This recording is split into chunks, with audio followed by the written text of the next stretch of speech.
Sorry if the audio's not as good today because, yeah, I don't have my mic on, so sorry.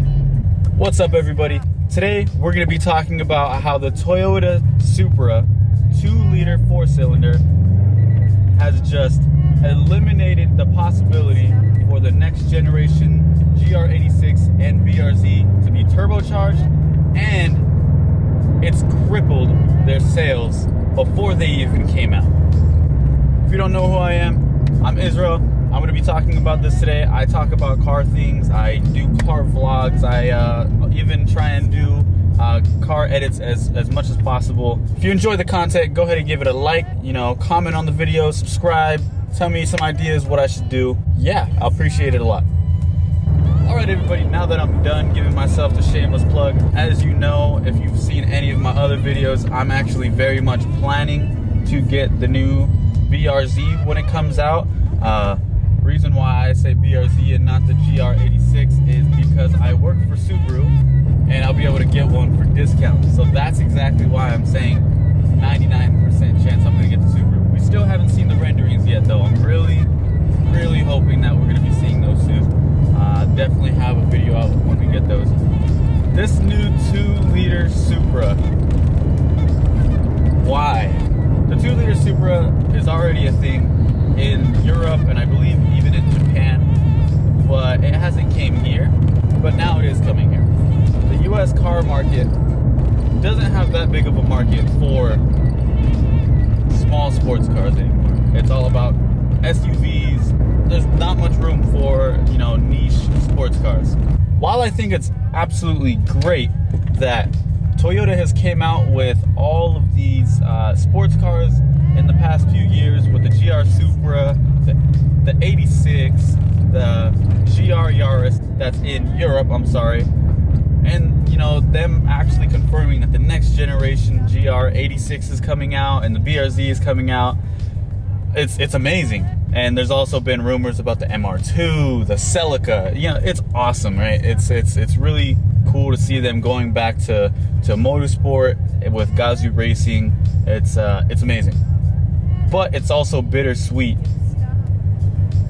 just because of the fact that we had rumors of the new Subaru Ascent motor, the FA24 turbocharged, by actual magazines, the actual press. Not just someone on YouTube has said this. It was an actual published article that someone in the industry that has a lot more pull than someone like I do. They're the ones that actually get to talk to the manufacturers. The fact that there was talks that maybe that there was going to be a turbocharged motor in the GR86 and the BRZ was kind of cool.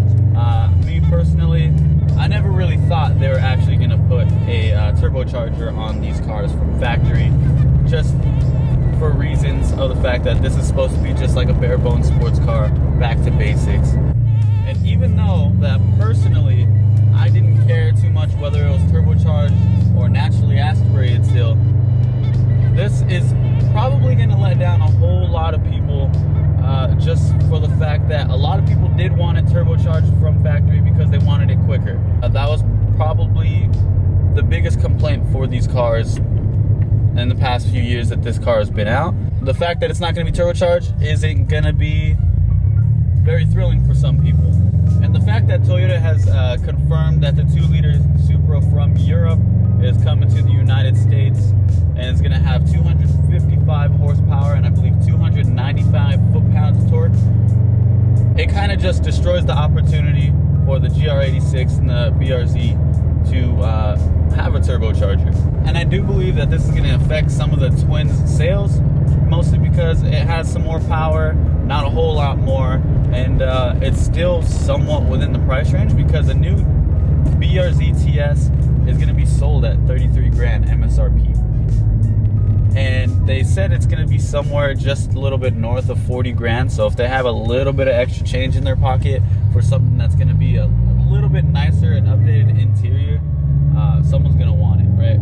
With that being said, I don't think it's going to kill the 86 Twins sales altogether, because a lot of people don't like the fact that the Supra doesn't offer a manual transmission option. So a lot of those people that still want a manual transmission sports car are still going to be buying the new generation 86. But it is going to affect the automatic option sales for the 86 for a lot of people. Because if you think about it, you're going to have a little bit more power, it's going to be a little bit more money, and you're driving an automatic already. And you know, you don't plan on driving a manual. What would you rather get? A 4-cylinder turbo Supra or an 86 that's still naturally aspirated and it won't have the get up that the Supra will have?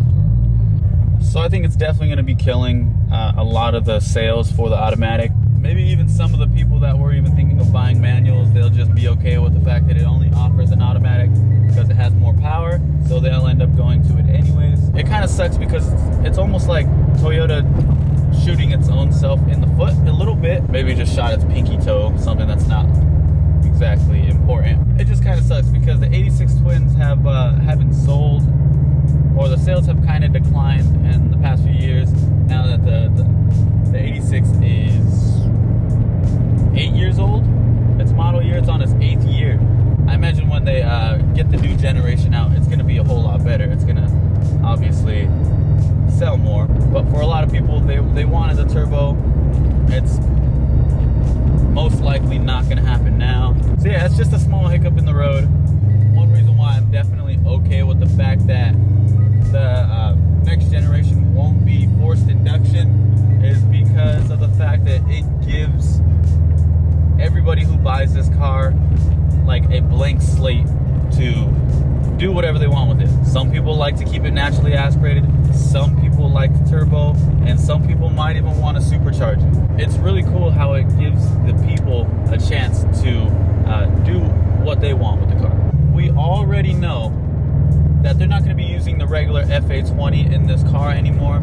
This was confirmed that they were going to be using a different motor. I've been saying this for a long time now. I think they're going to be using the FA24 motor, naturally aspirated. And it's going to be very similar to what this car is like. It's going to have the high compression ratio. It's going to have the D4S fuel injection system from Toyota.